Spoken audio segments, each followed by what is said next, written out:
Happy Devils Wednesday. This is the State of the Fan Address, episode 231. It's getting ahead of there. Streaming live on Facebook Live, YouTube Live, X Live, and Twitch on the Let's Go Devils Network. Coming live from the Primetime Radio Studios in beautiful New Jersey, North Jersey, South Jersey, all of Jersey. We got a great podcast for you tonight. We've got Mike Morreale of NHL.com, covers the Devils, and also Josh Wegman of The Score. And introducing my co-host from pucksandpitchforks.com, Nick Villano. Sorry, I'm trying to figure out where Taylor Swift and Travis Kelce went next. Oh, don't even mention you. Now I'm pissed off. I can't stand. I can't stand those two. To tell you the truth, I couldn't stand Travis Kelce before this. Now I just can't stand it at all. Listen, he's this year's Baker Mayfield, right? He's on every commercial. He's doing every interview. He's got his own podcast. He's everywhere. And, and the good thing about Kelce is at least he has like a foundation of at least he positive wins. Contributions. At least he wins. Yeah, that's what I mean. The league. And like, he seems like a genuinely good dude. Like, they do a lot of foundation work, and, they're doing a lot of charity stuff. And I guess that's the same thing. But, I always root for the good guys.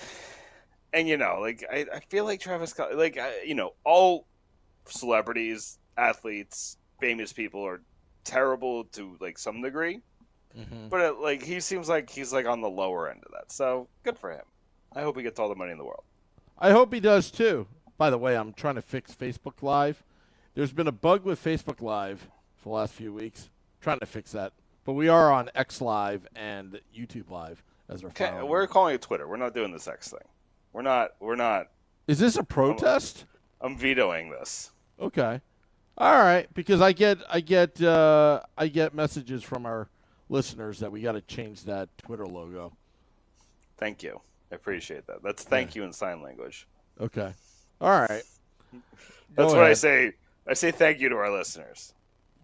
Okay. Well, that's fine. That's fine. Listen, I'm calling it Twitter. Okay. It's still the Bluebird to me. It's still real to me, darn it. You need to tell me these things in pre-production meetings. If that's what you want, Nick, for the State of the Fan Address, that's great. Then but if I told you in the pre-production meeting, then we wouldn't have this wonderful conversation to start off our podcast. Oh, so this is artificial infuriation. It's about the content. It's about the content. Oh, don't, no, you jerk! Hey, at least Penn State's undefeated. Dude, they're doing well. Yeah. You whooped the you-know-what out of my West Virginia Mountaineers, and we haven't lost since. So thank you for waking us up. Number 5 team in the country now? Number 4 or 5? I think 6. I don't know. I mean, that's silly. It'll only last till when they get to Ohio State, probably. But, we'll see. I don't know. Ryan Day is having some meltdowns over there. I don't know. He seems like he's stressed. Jim Harbaugh is, he doesn't seem stressed, but he was suspended for the first couple of games. His team didn't look so hot. The fact that Rutgers had Rutgers. The fact that Rutgers had a 7-0 lead over Michigan, that's a loss to me. They should have went down, 2 notches in the column. And listen, it was for an uncomfortable amount of time. They had a 7-0 lead, and it. Michigan turned it around, and what they won, 31-7 or something. Something like that. But there was a time where you're like, what? I mean, they're not going to win, but what? And, that was that. But let's talk Devils hockey. We got Mike Morreale and Josh Wegman. Mike Morreale of NHL.com has been covering the Devils for as long as I can remember. One of our friends of the podcast has been on a couple of times. You remember, Sam, it took me a while to get him on because I didn't know how to reach him. And, we eventually got in touch with Mike, and, he's been coming on ever since, and he's a great guest. So I'm excited to talk to him. He's been at the preseason. He's been at some of the game scrimmages that for some reason aren't televised. So he can kind of give us some insights of like, what did they actually see? Was Jack Hughes as good as it looked like through the tweets? Was Nico as good as he looked through the tweets? What is his thoughts on Luke Hughes not playing? Does that mean anything? I don't think it does. And he probably says the same thing. But, has anybody stood out? I've seen a couple of names. I want to see what he says. And I want to talk about Corey. I know you did the Rule Report earlier on Corey Schneider retiring. And, real quick, a couple of weeks ago, we had Chico Resch on. And Chico Resch took particular fury with my Corey Schneider ranking in the top 50 greatest New Jersey Devils of all time. And I understood where he was coming from, but at the same time, Corey Schneider was just so immensely – he was great for 30 seasons. He was decent for 2, and then he was bad for one or two, probably 2. And, it's kind of funny you look back on it, and, like, Corey Schneider felt like he was here for 3 years. He signed a 7-year contract that the Devils had to buy out of. So he was here for longer than we remember, and he was great for longer than we remember. Like, that first year with Brodeur was very awkward, and he lost a lot more games than he should have. I think the Devils had a lot of trouble playing this 2-tiered style, like Brodeur. Amazing at playing the puck. Schneider doesn't play it at all. So I think it was like the offense was having trouble transitioning to that, and call that what it is, but like not playing to a goalie style. Like I'm not going to blame Schneider for not being a puck, a possession goalie because it's just not who he was. Like you got to play to his strengths too. And when he's only allowing 1 or 2 goals a game, you got to win those games. The next 2 years, he was Vezina level, like best goalie in the league, top 3 always. And the Devils couldn't win with him because, it was Jaromir Jagr, Travis Zajac, and a bunch of, I'm not going to say anything mean about them, but they just weren't very good. The Camilleri signing didn't work. The Close signing didn't work. The trades didn't work. You had a lot of people who were too old. You re-signed Zidlicki, and he wasn't the same after the signing as he was before the signing. He was great before the signing. Great before the signing. Like Zidlicki is like an underrated guy in this fortune for the Devils. But there just wasn't a ton on those rosters, and Corey Schneider was doing the best he could. But Sam, you're back. That was quick. I'm back. Yeah, I was making a little small talk with our good friend of the podcast, Mike Morreale of NHL.com. You can find him on Twitter. Yes, that's right. On Twitter at Mike Morreale NHL. Mike, you're on with Sam and Nick. How are you tonight? What's going on, Sam? Nick, glad to be on the program talking Devils hockey. It's so exciting to get back at it, right, guys? Last week, training camp started up for all 32 teams, and in particular for me to get back in the swing of things with the Devils last week. So we're going full bore now, middle of the week, and hey, the season starts up pretty soon in a couple weeks. So looking forward to that. Yeah, and that's the crazy thing is that it did seem like, the off season feels like it lasts forever. But then the end of August, beginning of September, it seems like it goes in a flash, and then we have hockey all of a sudden. So, you've been fast firing it, you've been jumping into these things. So let's talk about let's first start, I'm going to kind of jump around, but I want to start with those preseason games that we saw on Monday. Split squad game, one in New Jersey, a pretty big drubbing of Philadelphia, and then a pretty decent win against Montreal. What did you learn in those 2 preseason games? Yeah, guys. So 10 goals in 2 games, excellent, right? What a night! 6-0 over the Flyers and 4-2 over the Canadiens. So, I was actually, obviously I was at Prudential Center, so I saw obviously all of that game, but I did watch the highlights, saw some of the write-ups, and talked to some of the players today regarding that game in Montreal. Simon Nemitz, played 17:45 that night. Nice to see. He was 3:05 on the power play, so they were giving them that power play time.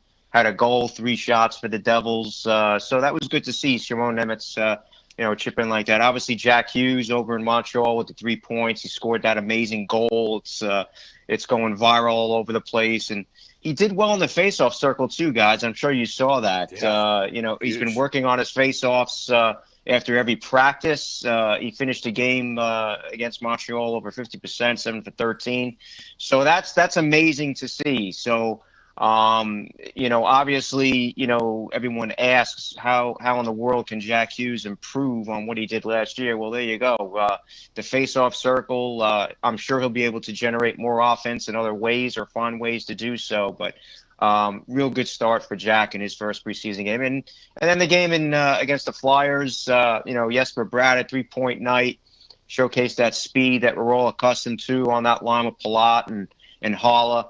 Palat looks a lot quicker to me, too, guys. More comfortable in his role. And Timo Meier had nice chemistry with Nico on that top line.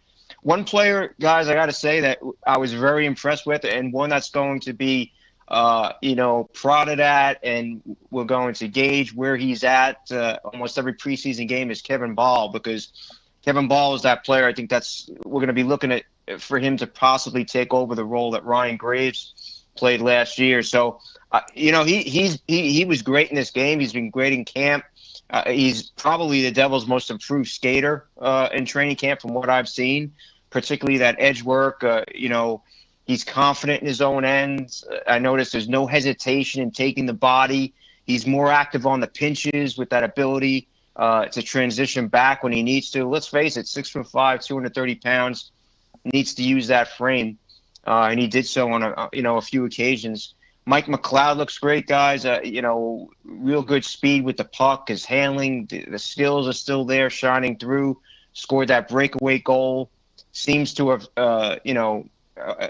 continues to establish himself in the faceoff circle and in the defensive zone for the Devils.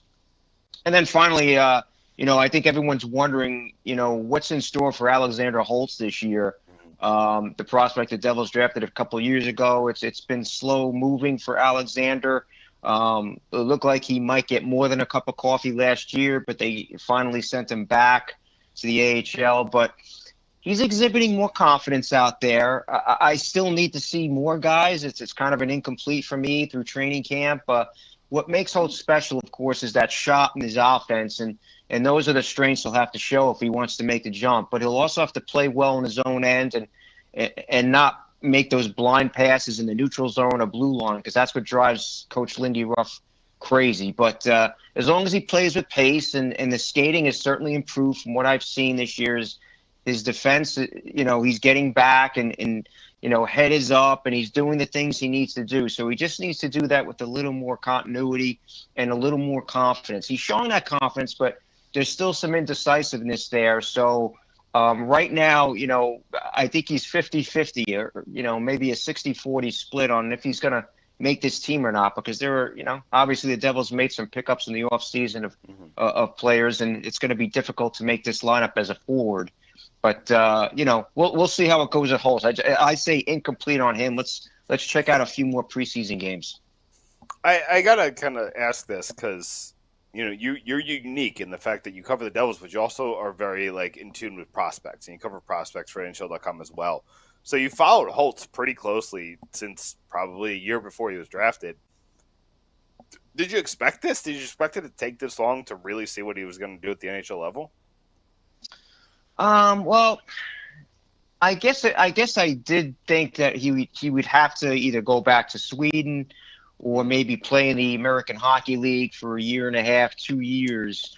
I think the development aspect of things has been slow. The Devils are pretty good with, developing their prospects and not throwing him into the, fire too early. Obviously, to me, his draft year, Holtz had one of the better shots coming out of that draft. That one-timer and his ability on the power play to really wing it was something that was really special. And he and, obviously Lucas Raymond, who was drafted by Detroit and is now having a great couple of years there already, with those two Swedes that I think everyone was looking at in that draft class. Lucas is having success, and it's come a little bit slower for Alexander, but he spoke to the media today. We asked him about, he was able to skate with Jesper Bratt in the off season, back in his hometown. And, that was good for him. It's nice to be skating with professional, NHL players, particularly teammates. And that was good for him. But, it seems like he's got that build of a hockey player. He's got the good IQ, which is coming around. And like I said, he just needs to put all these things together, because it's not easy to play at this level, guys. You know that. And I think for Alexander Holtz, it's coming around, but it's coming around slow, a lot more slowly than I think a lot of Devils fans would have wanted. But once he gets it, look at Micah McLeod. It took Mike a while to get going, but now it looks like he fits right in. He doesn't miss a beat. I think that time will be coming very soon for Holtz. So, quickly, have you learned anything else in training camp that maybe we didn't see in the preseason games? Has anything stuck out at all? Well, the one area that I really want to see improvement, guys, is the power play. It ranked 13th last season. Not bad, but now with these players in the folds, they got some elite talent on this roster, some good veteran leadership. So I want to see, the power play units generate, a lot more. Obviously, Travis Green brought in. He's going to help out with the power play and the offense and the forwards. But, they got some decent players. You look at Hughes, you look at Toffoli, Bratt, you got Luke Hughes, Nolan Foote, who could possibly maybe make an impact and maybe earn a cup of coffee here in the early stages of the season. Heischer, Mercer, Timo Meyer and Dougie Hamilton. They should make a dent when they get the chance for the power play. And we saw some of that, during the season, during their winning streak last year, early in the season, how the power play was really rocking. And when they were able to get it going, and obviously Jack Hughes, pivotal part of that. I think Hughes is going to create more offense this year. Obviously, via faceoffs, maybe the one-timer is going to improve. His shot selection. These are all areas that he worked on in the offseason back home in Michigan. So, for the Devils, I think it's just a matter of time before they get that power play going. It's something that they're going to have to really dominate this year, because they're going to get those opportunities because they're such a fast team. So when you have a fast team, there's going to be a lot of tugging, grabbing, maybe a few trips. So when you get those opportunities, you got to make the other team pay. I think the power play is going to be one area that they need to improve on that 13th ranking from last year, and I think they will. I see it as this should be a top 10 power play unit, guys.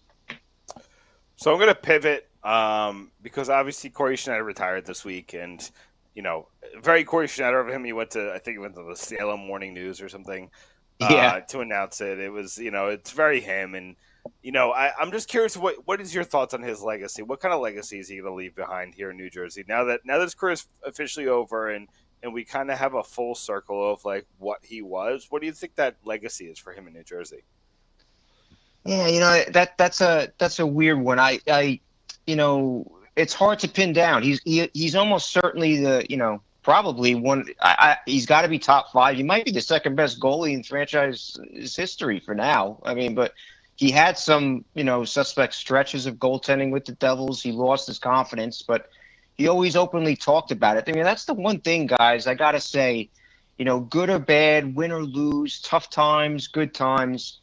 Corey Schneider always stepped up when we got into the, locker room and needed to talk to him, or if no one was around. Corey was always the one we used to go to, and he would always give us a humble, honest, he was very honest in his opinions and his answers. And that's one thing personally I was always very grateful for. And I remember mentioning that to him before he left, to go to the New York Islanders. But the legacy for me is just a great overall individual. I mean, let's face it, he never really got the chance to have an extended run in the NHL, especially with the Devils because of those injuries. He knew that was a possibility when he went to the island, but Sorokin and Varlamov were there, and they each remained healthy, and that didn't leave a lot of opportunities for Schneid's.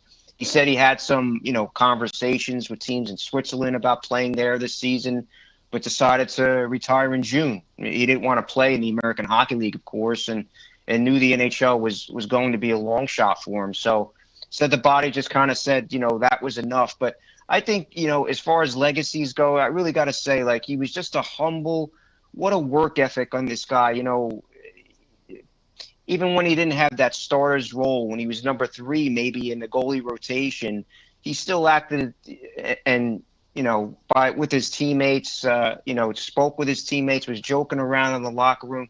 Just a great teammate, a great human being. And he was a great player as well. I mean, he obviously traded to the Jersey in 2013, signed that 7-year contract with them. Shared goaltending duties, of course, with the great one, Marty Brodeur, in that 13-14 season. But he did help the Devils qualify for the playoffs in 17-18 when they faced the Tampa Bay Lightning. So there were some great moments. There were some great games that he played, in Jersey. I think one of the funny things, and I was glad I was able to cover it and talk to him, his final NHL game, with the New York Islanders, of course, was that victory at Prudential Center. Played for the Islanders, got the win against the Devils. That was his only game with the New York Islanders, and it was a win against the New Jersey Devils. So he smiled, laughed about it that night. I remember talking to Zach Parise about it. It was a fun night. But that's how I remember Schneid's and his legacy. He was a fabulous goalie. He got to learn from the best, and Roberto Luongo in Vancouver when he was a backup there, then Marty Brodeur when he was a backup here. Learned from those guys, did the best he could. Obviously, COVID and everything else didn't help matters. The injuries didn't help. But through it all, he came out on the winning side of things because he was a great friend to his teammates, and he was a great person to talk to in the locker room because he had such great insight on the art of goaltending in the game of hockey. Mike Morreale, NHL.com. I know we had limited time with you, so I want to respect that, but I do want to give you a quick minute just to kind of promote what do you got going on the website. Where should people be looking for things to read from you? Yeah, thanks, guys. NHL.com. We will be having, again, our draft diaries where I'll choose or select 2 players that are going to be selected in the 2024 draft. I'm not going to mention the names right now, make it a surprise, but they'll start up in October. But I can tell you this, the top 2 prospects for the 24 draft are Macklin Celebrini of Boston University and Cole Eiserman of the National Team Development Program under 18 team. So those are 2 players most probably going to go 1-2 in the draft. We'll have I'll have my rookie NHL rookie notebook running each Monday. It'll feature some of the top rookies in different statistical categories. That'll start up in the month of October as well. We'll have draft features coming out. Of course, I'll be covering the Devils all season long, so you can check out that coverage. And, I'm really looking forward to a great season, guys. Obviously, a lot of parity in the league, as always, and you just never know who's going to it's going to be difficult, right, guys, for the Devils this year. They're no longer hunting. They're hunted. The teams know about them. They know how talented an offense they are, so it's not going to be easy. And last year, the Buffalo Sabres, and I know the Ottawa Senators had an awful year, but they had goaltending injuries there and struggles. But Ottawa and Buffalo are 2 teams that could be back in the mix. And, of course, Pittsburgh missed out last year, and they always should be in the mix with a Sid Crosby, a Chris Letang, of course, back there as well. So it's not going to be easy for the Devils. Let's hope they make the playoffs and make a bigger run, in the postseason this year, though. Yeah, that would be great. But Mike, we appreciate you spending some time with us. The season's going to get going, and we'll definitely have you on again soon. Thanks so much. Yeah. Thanks, Nick. Thanks, Tim. Have a great season, guys. Yeah, thanks, Mike. That is Mike Morreale of NHL.com. Good friend of the podcast. Invited him out to American Whiskey anytime he's at the game. Before or after, it doesn't matter. We're going to hang out. So are we going to have the Taylor Hamburger again? Or was the Hamwich? Taylor Hamwich? Nick, before I answer that question, just to let the audience know that Nick Villano has been CC'd on some of these internal emails of next season, so I caution Nick not to spill the beans, so to speak. I only talk about past information. Do you know, Sam, I was a journalist in Florida. Do you know how much I know that nobody knows? Oh, I know. I know. Listen. This is called hyping it up. There are some skeletons in this brain. But anyway, See now, that's what we call it. See, Mike did a tease, and then I kind of like upped his tease with like the teasiest of tease, but I'm never going to deliver on that tease. So Mike will deliver. Mike's gonna follow, and you know what? He got me excited because we're talking draft prospects, and I know if the Devils are 1 or 2, then 1 or 2 in the draft, then I might retire, Sam. I'm not gonna lie. I can't after the hype of this offseason, I can't fall back down to earth after that. We're supposed to be Colorado or Tampa, and we end up being Vancouver. No, I can't do that. But anyway, it's exciting to see another American in that top 2. That's always really fun. Yeah. Well, by the way, I'm loving Logan Cooley right now. So in my mind, listen, you're in right. my mind, Simon Nemeth, he better be good. I'll give him some time. And the pain of Cooley is that Cooley would have been a perfect winger as well. Yeah. Like Shane Wright, who I was calling for at the time, is a center. Like he's just a center. You would have had to move Jack, right? And then figured that out, kind of play him in that Eric Hall role that he had last year. But, they took Nemeth, who neither of us were really talking about. And we'll see, right? Like Shane Wright, interesting situation. Jurasek, definitely up there. But I mean, listen, it is what it is. But I know our other guest is already on the line, so we're ready for Josh. Yes, we've got Josh Wegman, hockey writer at The Score. You can find him on Twitter at @JoshWegman_. Josh, you are on with Sam and Nick. How are you tonight? Good. How are you guys doing? Thanks for having me on. Oh, we're doing great. It's been a while since we had you on. I was like, it's time to bring Josh on again. We haven't talked puck with Josh, so I appreciate you coming on and talking some preseason hockey with us. I gotta say, you're wearing a Score Bet shirt, so I'm gonna go off the map a little bit to start, if that's okay.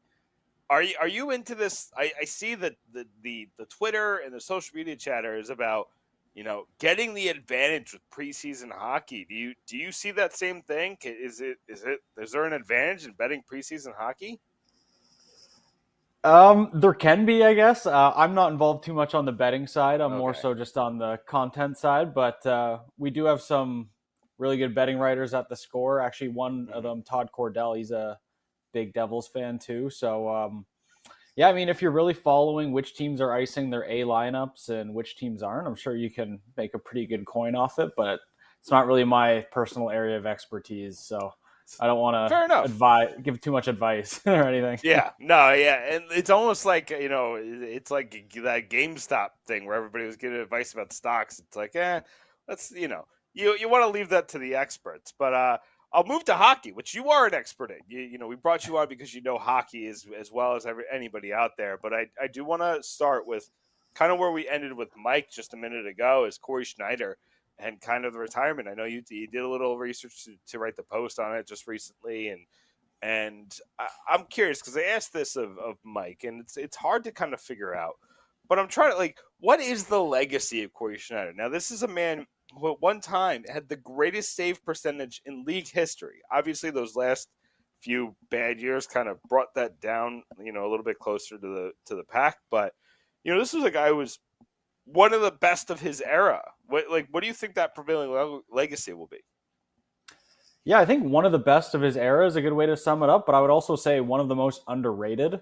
I mean, considering he had that 6-year stretch, which was the last 3 years in Vancouver and then the first 3 in New Jersey, and he was first in the league in save percentage and goals against average out of any goalie during that time, and he never finished in the top 5 in Vezina voting. That's pretty hard to believe. So I think he was really underrated. I know his 30s didn't go as well. He ran into some injuries. And as a goalie, once your hips start to go, I think it can be really hard to regain your form after that. But I think it's best to obviously remember him when he was at his best, and his best was some of the very best in the league. And the other thing that I kind of don't think we talk about enough is that he kept his career going after that. A lot of people would just be like, I'm not the best, so I'm just going to hang him up. But He went to New York, the Lou who traded for him in the first place, and he waited for his spot in Bridgeport, and it never came. Like, nothing was guaranteed. He was behind Sorokin and Varlamov, and that's kind of part of it, right? He talked about that a little bit, about how he was hoping to get a shot. He never did. His numbers in Bridgeport were good. Like, I think he had like a 914 save percentage there. So it's just kind of weird, right? Like, that's not how you expect a guy who is that good, how is his career to end. But it's kind of weird. Yeah, it's almost too bad that's the way he went out. But I think at the same time, to be someone who has made clearly enough money to settle down, and he's not even guaranteed an NHL. I'm pretty sure his last year he was on an AHL contract, or at least a two-way deal. Wow. So I think that really shows just his dedication and love for the game. He just wanted to keep playing. Like, he clearly really enjoyed it. So I think we got to tip our cap to that. Yeah, absolutely. So I do want to pivot to just kind of talking more like the recent Devils, what's going on now. This team is super hyped. Like, super hyped. Like, we're going to start getting these Stanley Cup predictions next week, across the world. And I expect to see a lot of red and black. And it's a lot. It's a lot to take in. Josh, it's been a while since we've been in this conversation as Devils fans. So what do you think that means? Do you think that there's like some added pressure with that? Like should we be preparing ourselves just in case for a letdown? Like, where should Devils fans be with all this? I mean, for the team itself, it definitely puts a target on their back, right? I mean, not that people were taking them lightly before, but they're going to get most teams A game more often than not compared to past years, I would say.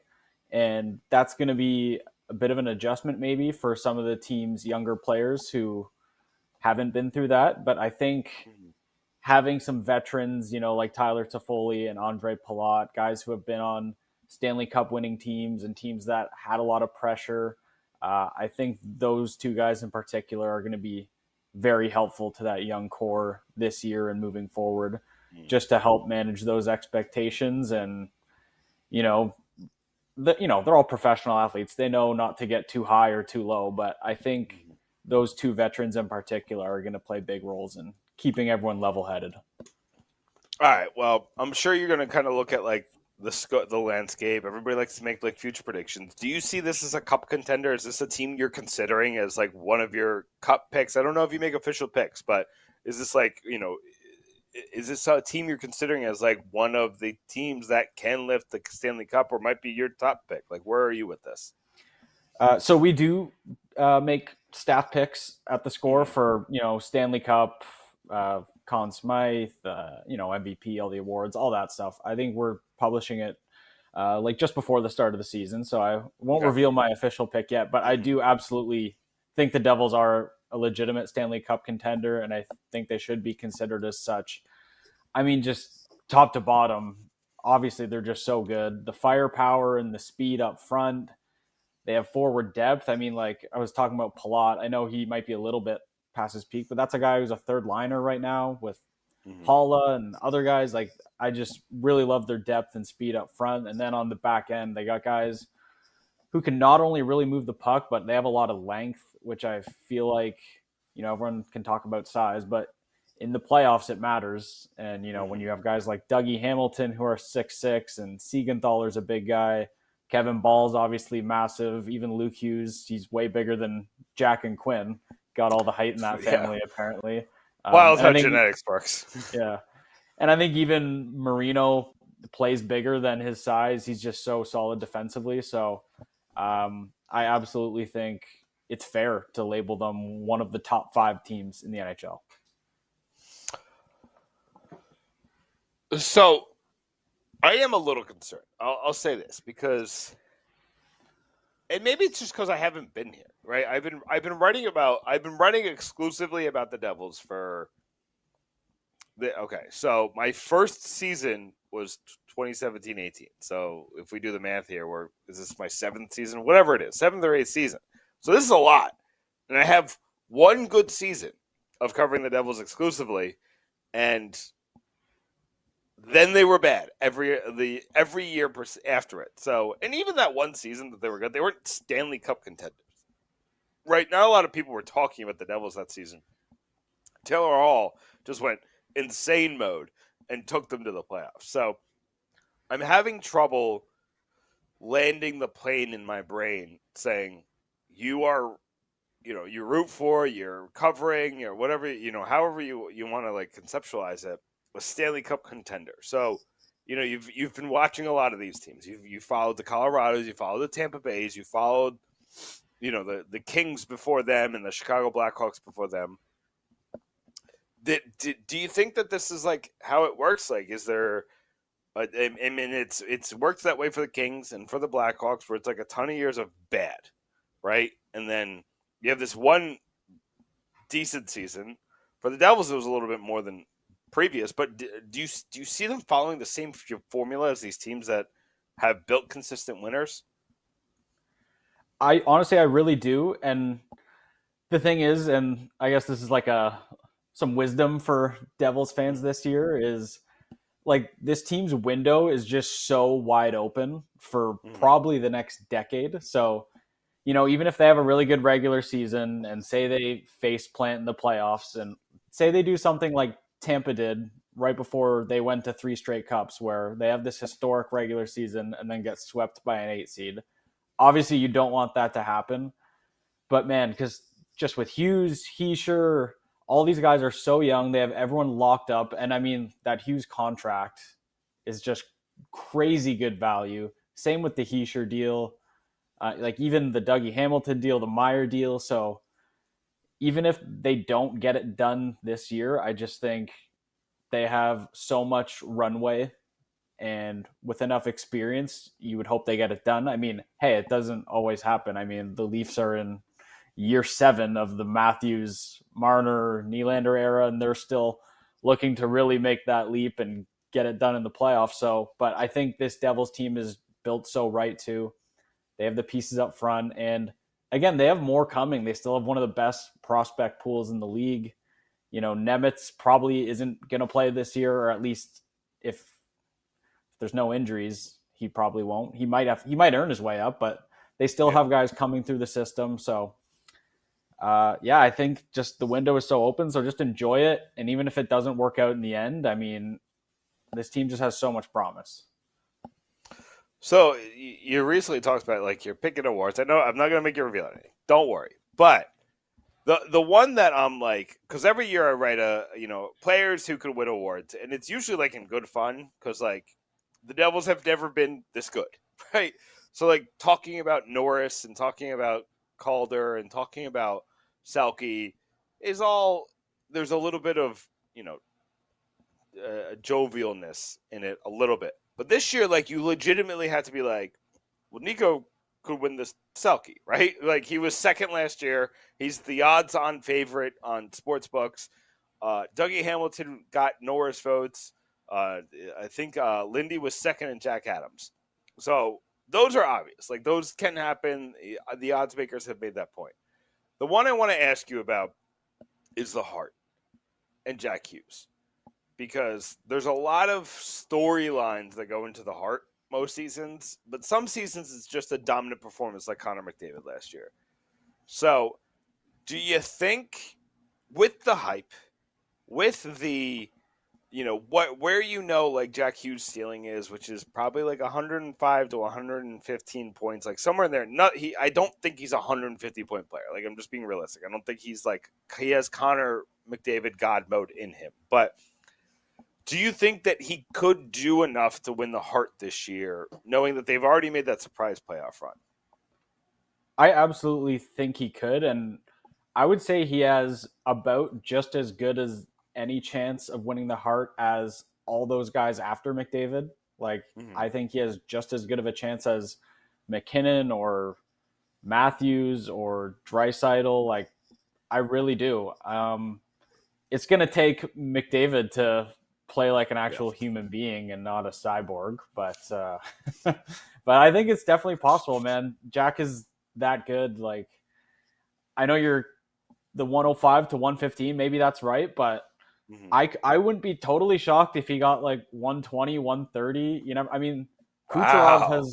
Kucherov has sniffed up there before in the 120s, so I think Hughes can absolutely do that. So, and I mean, obviously more goes into it to win the Hart, but Yeah. if he can have a huge season like that, I think it's very much in the cards. But again, McDavid is clearly the odds-on favorite, and rightly so. So it's going to take a bit of a step back from him. But you see this all the time with awards, like voter fatigue, right? So if McDavid doesn't put up 150 again and is just in the 120, 130 range or something, where it's a little closer to the rest of the pack, you can see some of the voters wanting a narrative and wanting to make a case for someone else. So I think it's definitely possible. I think you're right there. Like, I think that if McDavid doesn't lead the league in points, I don't think he's going to win it. Like, his team could, unless his team is like Boston was last year, right? Just worlds better than everybody else, points on points on points. But I think he needs to be that guy again, right? That is the, like, think about it. If he gets 110 points this season, that is 40 points less than last year. That's bananas. Yeah. And it's not even not leading the league. Say McDavid only leads the league by 5 or 10 points and not whatever it was last year, like 30. Like if the gap is just narrowed, I think voters will want to make a case for someone else just out of boredom, maybe. I mean, you see it kind of in the NBA all the time. Like LeBron probably should have had more MVPs than he actually won, but it's just the way it goes. Yeah, and it's almost like, well, he could win it next year if he doesn't win it this year, and like you never know when that's the last one, right? So yeah, great point. So going back to the Devils and kind of this team, I've heard some people bring these up, but I kind of want to hear it from your mouth first. Where do you see the weaknesses here? Like, what do you think is the thing that could be addressed mid-season even? Like, where do you think Tom Fitzgerald is looking at his team being like, hey, maybe if the right thing comes up, maybe I'll do that? So I think the obvious weakness that's probably talked about the most is goaltending. I mean, I thought Schmid, I don't know how to pronounce, but I thought he looked great down the stretch and in the playoffs. And to me, he's going to be the guy for them. But he's also 23 years old. So it's a lot to ask of someone like that with such little NHL experience. And to me, Vanacek is just pretty average. Like, he's not a bad goalie, but he's not necessarily a really good one or anything. So goaltending is something that could be their undoing. But again, with goaltending, you could say that about basically every team in the league except those teams that have those 5 to 6 elite goalies like Vasilevsky, Shesterkin, Sorokin, Saros, Hellebuck, right? So it's an easy, the low-hanging fruit. But, I mean, I really wanted them to trade for Connor Hellebuck this summer.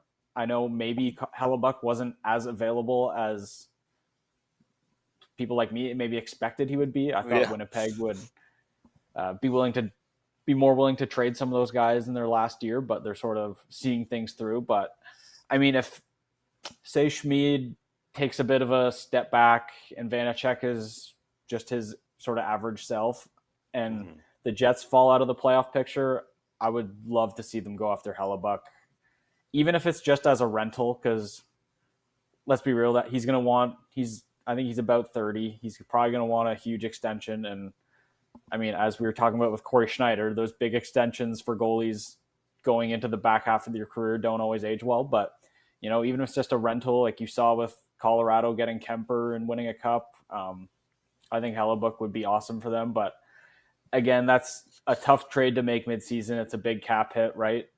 I think the other maybe slight weakness is just a bit more size up front in the bottom six, but that's something that's easily addressable at the deadline. Pick up a few, big veteran bottom six guys. So that's about it. I mean, I can see some people having some concerns with the lack of experience on the left side of the blue line.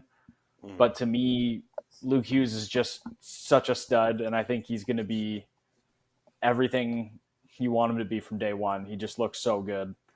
And even Ball, he's just so big. And in the playoffs, he just seems to be that perfect sort of third pairing shutdown D who will be better in the playoffs when the game gets a little uglier and you can get away with a bit more. So I don't see the D as an issue, but there might be some out there who do.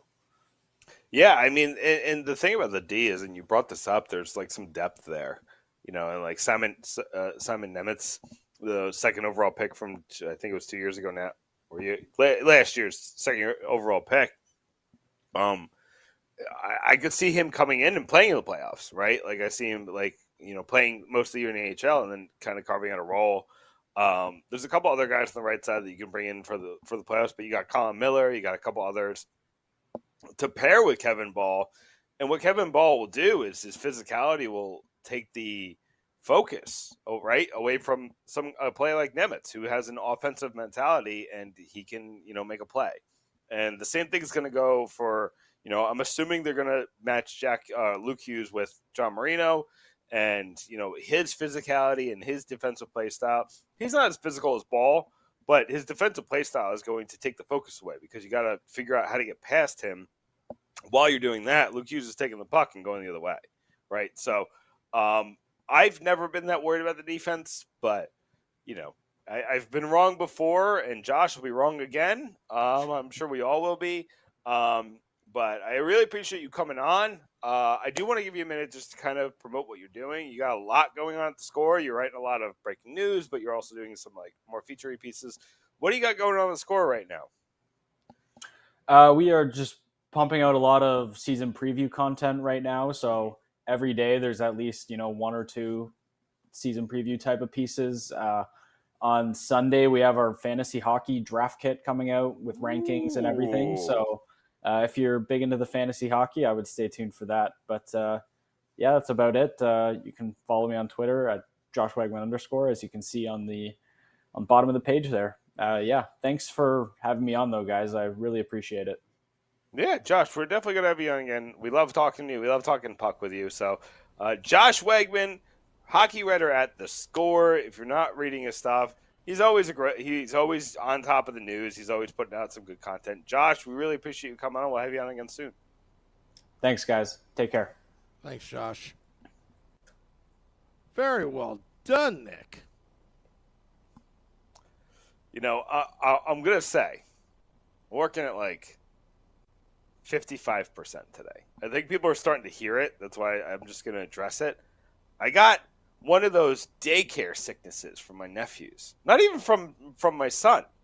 From my nephews. Wow. One of those daycare sicknesses, and it's, man, I can't kick it. It's been a couple of days, so I don't think I'm. My wife's not sick, and the baby's doing fine, but I'm having trouble kicking it, man. It's like all in that nasally, and I usually don't get sick, but I got old, and old people get sick, so. That's me now. This is me sick. You're right? making up excuses, Nick. I think You're right. I think it's because you're so excited for the upcoming season on October 12th at American Whiskey that you're staying up all night because you're fired up. Is that why my son is waking up? Is he excited for October 12th? Because he wakes up in the middle of the dang night. He's excited. So it's not teething. It's excitement for the season. All right. Well, that's better. Yeah. I still wish you would sleep because your boys got to go to bed. Your boys got to go to bed. But he's reading your emails too, looking at the internal emails. What's going to happen for next year? Have you sent me more than one? Because if you sent me more than one, it's called hyping it up. All right. Well, because you're freaking me out. Because I feel like maybe like they sent it to spam. Like you're giving me anxiety. No. There'll be another couple update emails. Okay. Yeah, we have. I'll tell you this though, Sam. I'm sure a lot of listeners have seen that I kind of took a step back from writing. It's temporary. I needed kind of like, I haven't stopped writing. So for those who don't know, I had my wife had the baby during the Carolina Hurricanes playoff series. And, we had draft speculation, we had offseason speculation, we had, goaltending speculation. We had so much to do, so much to write about. and my wife is a gem. It allowed me to continue to work. And I did. I worked really hard. I kept the website pumping content out every day. So did my writers. My writers are killing it. But August was slow with the writers, and that is what it is. So I worked really hard to make sure that we hit our promises. I will apologize. I kind of burnt myself out a little bit. I needed to take a step back. I needed to just take a breather. But I'm starting to get the itch again. Don't you worry. I'm not going to slow down during the season. Once I needed September. So, it was my birthday, too. So we were out of town for my birthday. Thank you. I was going to text you, but I forgot. Just to let you know. Cool. Yeah. I guess. I don't think. Did I forget yours? I don't think I forgot yours. I think I remembered yours. I'll have to go back. I don't know. But either way, I'm not. It's fine. I got a lot of love on my birthday. Everybody was, all of my friends and family were very gracious with their time and moments. We went to go see my son's first football game on my birthday. West Virginia beat Pitt in a rivalry game. Good. It was good. I won't scream the gesture that we all screamed during the game because it's not FCC appropriate. But it was a good game. It was a good game for me. It was a good game for my son. Do you spell that word with 2 T's? We don't. We just rhyme it with the word with 2 T's. Yeah, that's what we used to do at Penn State when they were, before they changed conferences. Was used to be blah blah with 2 T's on Pitt. Oh, see. We play Sweet Caroline. Oh, I know that. Yeah. That's there's a Ranger Suck version to that Sweet Caroline. Yeah, but it'll never be as good. I'm sorry, it's never going to be as good as the West Virginia one. The West Virginia one is just perfect. Mwah, chef's kiss. But here, let me promote some content. You ready for plugs? Yeah, plug away. Vinny Parisi just put out a piece about his Devil's Prospect Pyramid. He does this every single year. Look that up. Love that piece. It's a fun one. I'm going to have my top 25 prospects come out right before the season. So, probably second week of October. Maybe a little earlier, but expected around the second week of October. Jersey Joe just came back from his vacation. He was in Europe for a couple weeks. He's back to writing. He was going through shot contribution rates and all those kind of analytics and how the Devils can improve on that to do better on the power play and at even strength. Vinny Parisi talked about a couple of training camp storylines, including Dawson Mercer commenting on his contract situation and Alexander Holtz. And then Trey Matthews talked about why Eric Halla should be it's the assistant captain, right? I always never pay attention. Is it the associate captain or assistant captain? Does it make a difference? Not really. The second in command. He thinks that he should be second or third in command. I always called it the alternate captain. I know a lot of people say assistant. Oh, it's probably alternate, right? Yeah, I always call it alternate captain, but that's just me. I should know this, Sam. I write about hockey. I should know this. This is my bad. I apologize, but and then I wrote about 5 players you probably don't realize don't play for the Devils anymore. But they're not here. They're gone. And then I also talked about why the Devils should try load management with Vitek Vanacek. Take something from the NBA. Do a little load management with Vitek Vanacek. Make him play 45 games this season. And, maybe you'll get a better guy in the playoffs. Gotcha. But Sam, I gotta go install a dishwasher. Oh, really? Okay. That's this is bliss. Oh, okay. Well, I'll hit the music because I'm sure someone's watching right now. Fix it, Nick. Fix it. All right. What did I do? Oh. Yeah. Want to thank. I thought you meant the podcast. I was like, what did I do? Oh, no. I want to thank all those tuning in. Want to thank, again, Mike Morreale and Josh Wegman for coming on as the Let's Go Devils podcast continues. State Fan Address is presented by pucksandpitchforks.com. Go to that website. You never know. I might write an article sometime in the near future. You never know. You got to keep on checking. And if you can't find it, keep looking harder.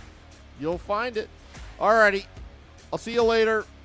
Till next time, let's go Devils.